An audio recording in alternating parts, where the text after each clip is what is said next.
What's up, man? Thanks for joining us again.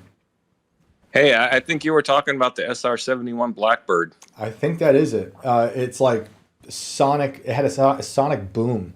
It hurt. It hurt my ears as a kid.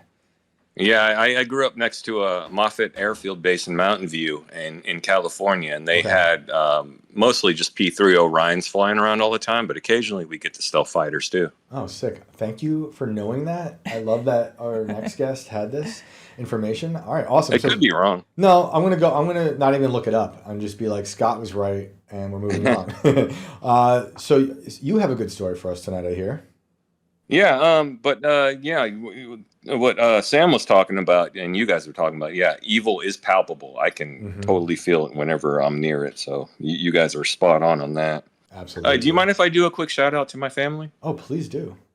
I love you guys so much. My Awesome. wife and kids. How you guys doing? And actually, I wanted to do a shout out to your guys' pal Tim Pool and Allison for their upcoming nuptials and to parenthood. So Yep. that's awesome, Nothing man. better than starting a family. We're stoked for them. It's amazing. Like you got a family. It's the Yeah. best. Nothing changes you more than a family.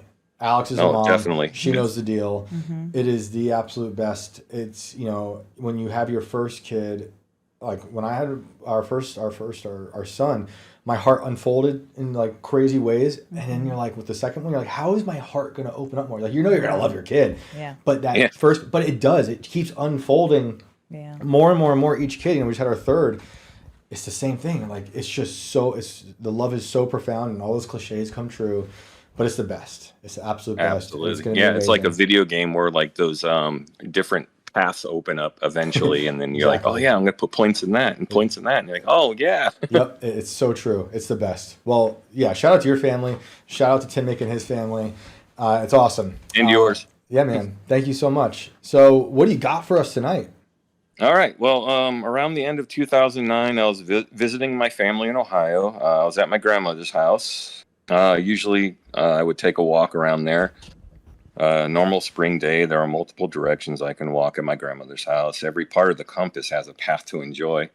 It's right next to a golf course and numerous other reserves, mostly birds and other wildlife, but abundant with other humans, just enjoying nature as they walk. As I'm walking, I notice a strange, seemingly new trail I've never seen before. Right at the beginning of a mini bridge I always walk, so I decided to take that path. Mm-mm. There's an overpass from the creek below. I decided, yeah, that's the way to go.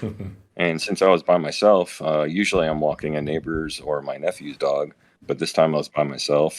It seemed to wrap around the topography like a trail should, with little signs with information of the area, but this time in a kind of strange neon style electric billboard that I only noticed after taking the trail, and at the same time noticed there were no other hikers around me.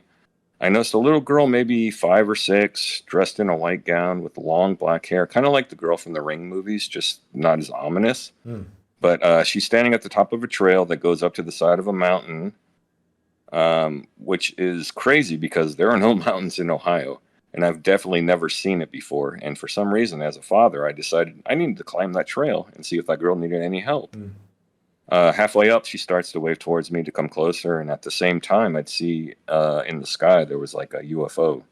It looked kind of like the old kid's toy with the long blue handle and the popping balls in a plastic bubble at the bottom. I think it Yep. was called the lawnmower or something similar. Yep. Of course, it didn't have the handle, but it had the dome with the balls popping inside of it, and that's the only way I can really explain it. I finally make it to the little girl who, kind of in a comic book character, Flash manner, runs up to the end of the trail that looked like two giant steel doors that were ancient and not flush, like some of the hinges broke over time. Total disrepair. Hmm. As I made my way to the doors, they opened with multiple sparks and loud noises. With a flash, I was inside, but before I can look around, I was like just out like a light, like just passed out. Whoa. I wake up strapped to a very large hospital bed, all normal, other than being strapped down and the fact that the bed was made for an ogre. It was huge, had a lot of real estate, and I was looking around, and it looked like I'm in a hospital room, clean, sterile, cold, and even had the smell. All the beeping sounds and random wheeled pieces of test equipment scattered about. Looking up, it's like I'm in a movie set. As far as I can see into the ceiling, I cannot see where the ceiling ends. and it looks like it's constructed by a massive, like, erector set from the 70s. Frames and darkness filled the ceiling. No matter where I looked, other than the parts that seemed to have a phantom light with no source, which I later realized was the path I was to travel. Like a course was lit up for some strange Olympic or game show event. Suddenly, I hear a feminine voice tell me we were about to start. She sounded friendly and wasn't conveying anything of like malevolent or evil. Looking around with my head and eyes, which were the only things I can move other than my diaphragm because I was breathing, I frantically looked around to see who was speaking. Eventually, I spy like a round mirror above the door that pushed towards a turn, like in every hospital for the orderlies to see around the corners to make sure no one bumped into anyone. In that mirror, I saw a brunette, very tall and slender, almost lizard-like reptilian female in a purple power suit, high black pumps covered, which were like glowing, which is weird, covered by a white lab coat, and myself with all the belts and straps holding me down. I also had many toggles, switches, and electrodes attached to my head. We began to move, and I noticed in the mirror the bed was hovering, no wheels. There was also a giant apparatus and computer monitor attached to all the wires that were attached to my head on the rear of the medical bed. As we turned the corner to the right, where the mirror was, there was a very long hallway at the end where two of the largest humanoids I'd ever seen, dressed in military garb with commando-style berets. Even at a distance, they were like guarding a doorway that looked like they looked like leviathans from the just from the distance. As we moved towards the soldiers guarding the door, the woman began to ask me questions. First was, what are the three most important things to you in your life? I didn't answer, just thought about it, and then I heard the printer working. It sounded like a 1980s Okidata printer, loud, clunky, slow. It's kind of, like really slow printers. We make it to the end of the hallway where there's a nurse's station tucked away on the right that I couldn't see from the long hallway originally. There's a counter with a computer that looked like an old early IBM style computer, clunky, thick, but reliable. Suddenly, a door behind the counter opens up and two nurses appear with clipboards and head to the computer. They were dressed as normal hospital nurses, but they weren't human at all. 4 to 5 feet tall, very feminine energy with thin membrane skin, filled with what looked like fluctuating milk rotating within, like a pumping heart continuously moving it. The woman that was traveling with me tore off a piece of paper from the printer from my bed behind my head. She mumbled interesting and then introduced me to the nurses. Told me their names. One was some random 50s name like Agnes or Margaret. I can't really remember. The second one had my firstborn's name. And for some reason, I was so disoriented, I told her that's my wife's name. Both nurses giggled like anime schoolgirls and walked back into the room they came out of, and the door just like slammed shut. The woman that was with me asked me what the three most important things in my life were. She was pleased with my printed responses. She read them back to me, and all three were the nicknames I'd given to my wife and two kids. She told me we were moving now, and the humongous guard on the right pushed the button to open the door. I thanked him, and he just gave me like an annoying grunt as a response, never looked at me once, and we moved across the threshold of the door, and I passed out. I opened my eyes, and I was still strapped down to a very dark room. I struggled to adjust my eyes in the darkness, but everything remained pitch black for a time. How long? I have no idea. Because when you're in a heightened situation, time usually slows down, right? Finally, in the farthest corner of the left side of the room, I see an almost glow-in-the-dark oval light light up slowly, but it didn't ever get blinding. I thought finally something I can see, which was famous last words. I realized it wasn't one oval light, but multiples began to illuminate in different sizes in a pattern that eventually revealed the giant, robotic, but still very menacing spider. It didn't notice me at first. As soon as my breathing increased, when I realized what it was I was looking at, it heard and beelined right towards me, easily removing my restraints from my bed while simultaneously like holding me even tighter than the restraints. It looked over me with all 8 eyes. One began to glow red, but internally, if that makes sense. The last eye seemed to shoot a scanning laser or something that examined like my entire body in one motion. A little mechanism in the spider began to hum and rotated, and suddenly I was being very rapidly wrapped in a spider's web cocoon. Right before my head was covered, my spirit was somehow removed from my body, and I was watching the spider from above. I watched it finish up, wrapping up my head. All but one spot was open, and that was my left eye. The spider had a very pointed, tipped end to one of its limbs that kind of resembled a syringe, but almost was organic, moist and mucousy. The only organic part of the thing. I watched my left eye pop open and look extremely panicked. That was when it poked me, the end of the syringe into my eye, and I woke up in my bed exhausted, confused, and had a giant headache that kept me down the rest of the day. And for that month, I was just like, I never was afraid of spiders, but suddenly I was terrified of them. That's a crazy I story. would be too. So wait, you woke up back in your home?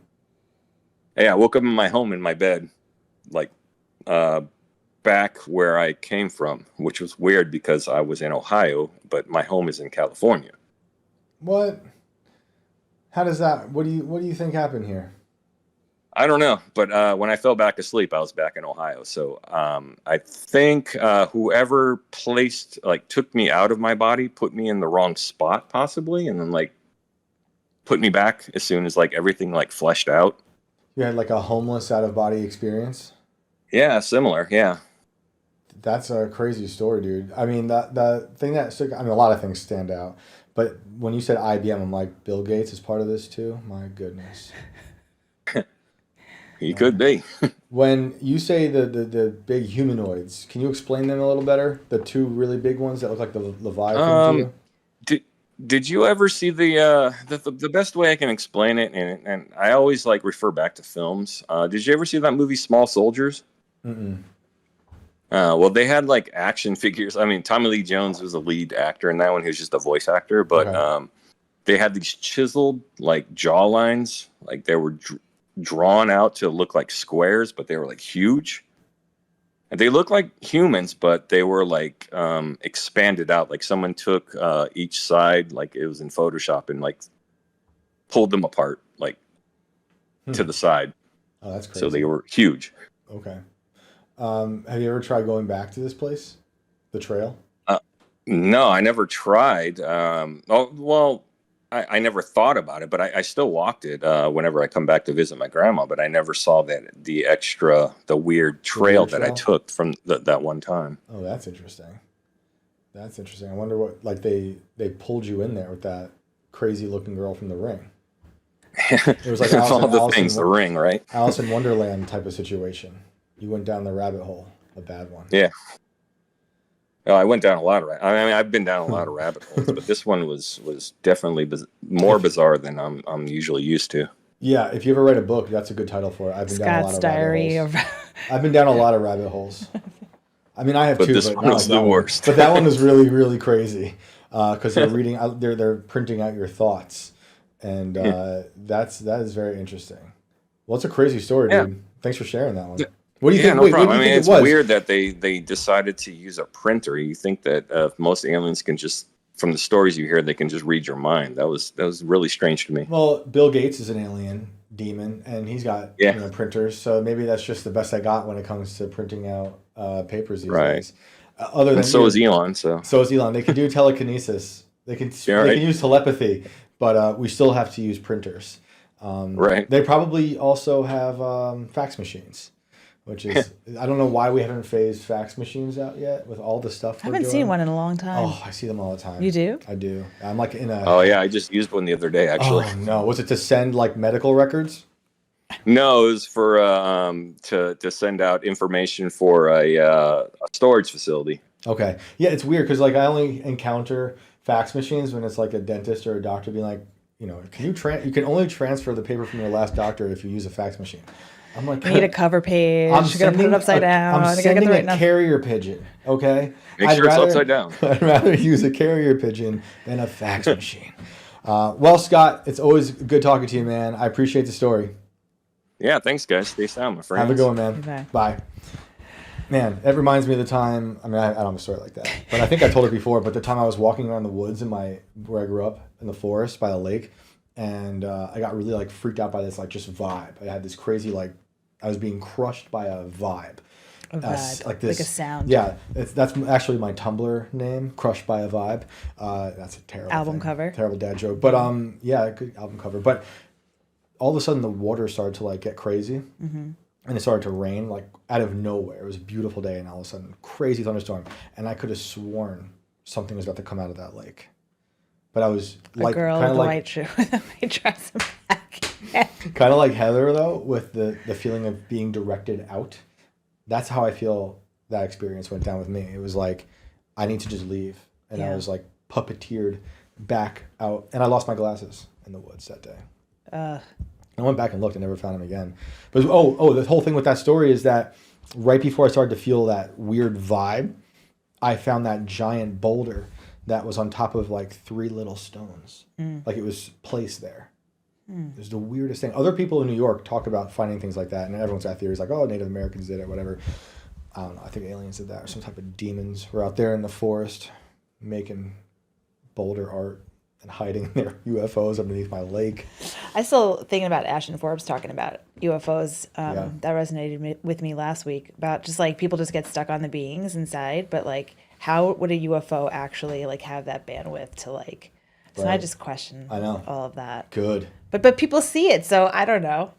Everyone sees They see something.